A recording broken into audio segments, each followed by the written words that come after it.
நம்ம broccoli fry பண்ணிக்கலாம். அதுக்கு ஒரு கடாயை ஹீட் பண்ணிவிட்டு ஆயில் ஊற்றிக்கோங்க.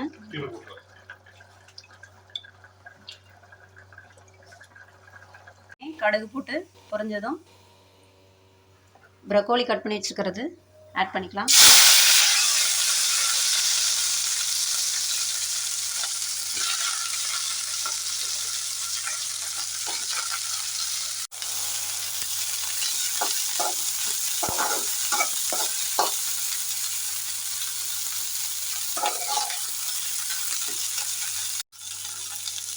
இப்போது கொஞ்சம் வணங்கினோடனே மஞ்சள்தூள் ஆட் பண்ணிக்கோங்க.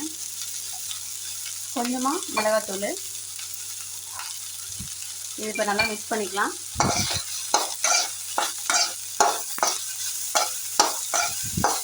இது ஒரு 2 மினிட்ஸ் குக் ஆனாலே போதும். ரொம்ப வறுக்கணும்னு அவசியம் இல்லை. சூப்பராக இருக்கும் சாப்பிட்றதுக்கு.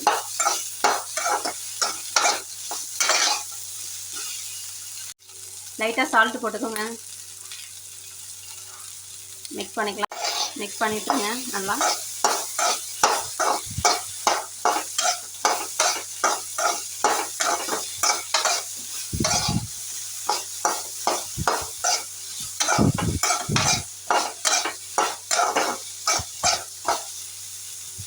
இப்போது ப்ரக்கோலியில் லைட்டாக பெப்பர் போட்டுக்கோங்க.